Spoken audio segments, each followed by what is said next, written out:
and welcome back to NFL Going in Blind NFL predictions. We're back and we can finally see, and Chimo's eating.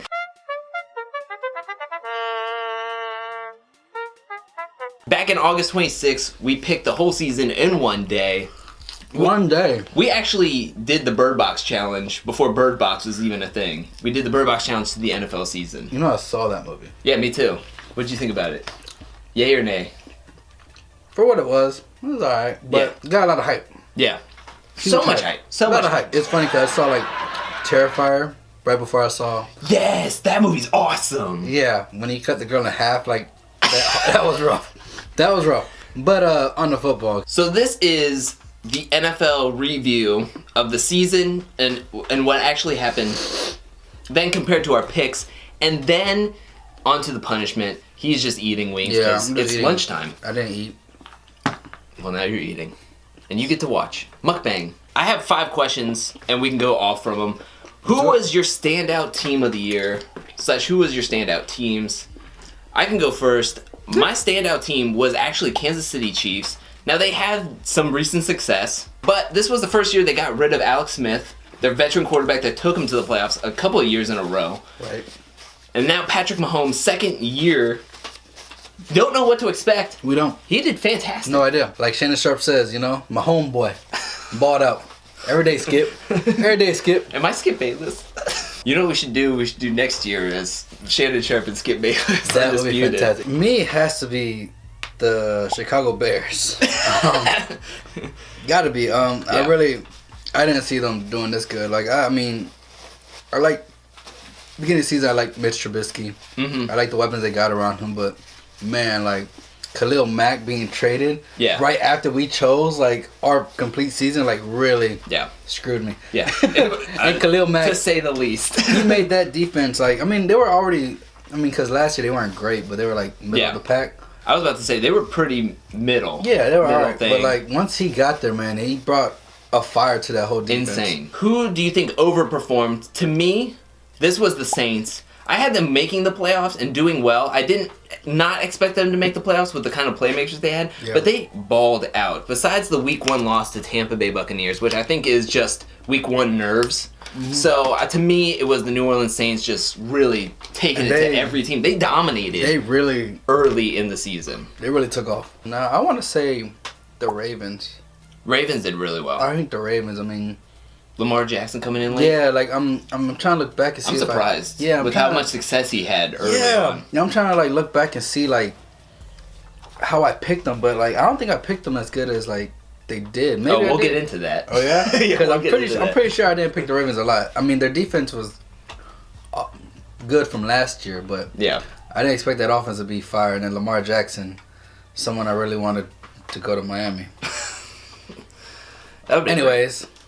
So, who do you think underperformed? I think this was a year of underperforming from teams that were like a constant. Like, you would think our playoff always. I think bad GMing and head office stuff GMOs really caught up with a lot of teams. I'm going to say right now, Pittsburgh Steelers, their 4Bs were out this year. Ben's getting up there in age. Boswell was missing kicks. Yeah. Bell was MIA, and Brown was just not having it ever since Bell was MIA. Who knows if he's even going to be on the team?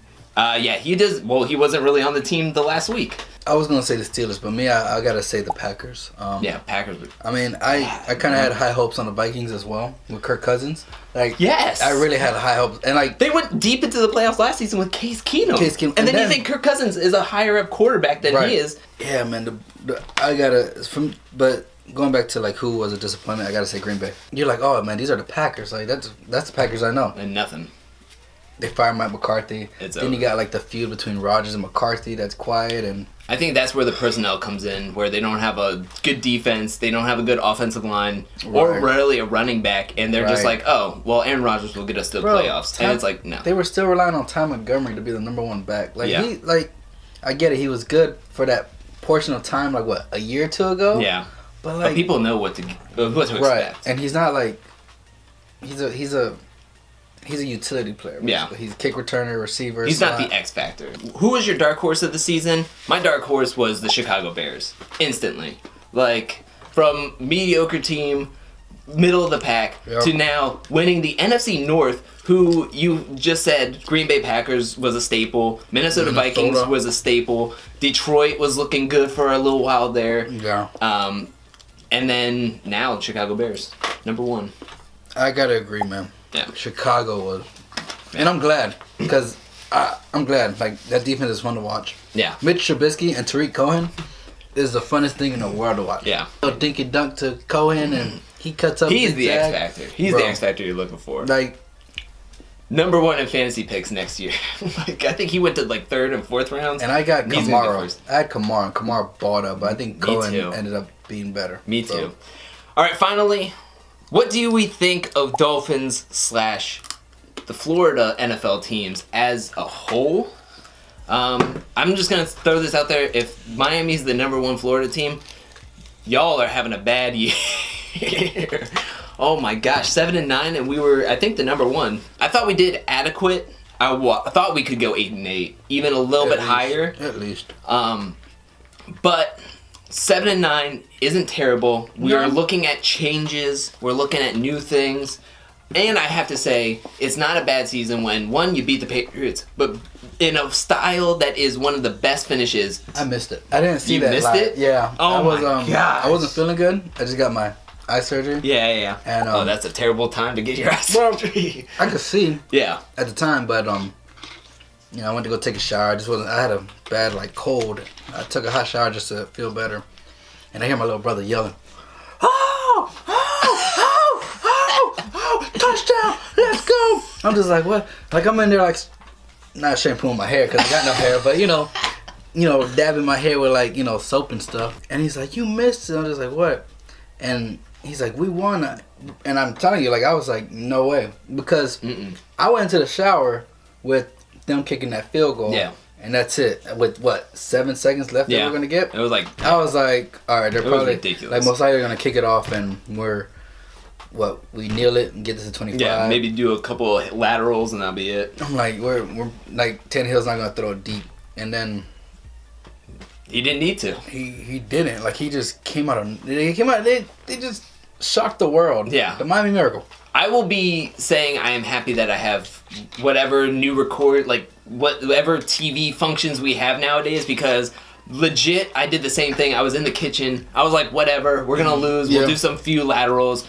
Somebody will drop the ball. Patriots will recover it. Fumble recovery. End the game kind of thing. I went out. I was in the kitchen and I heard the commentators just yelling, and I ran in just to see Kenyon Drake just go past the sideline inside the thing, and I was just like, all right, rewind, 10 seconds, rewind, got to see the whole thing back in action. I was like, oh my gosh, this is fantastic. And seeing Gronk stumbling was awesome.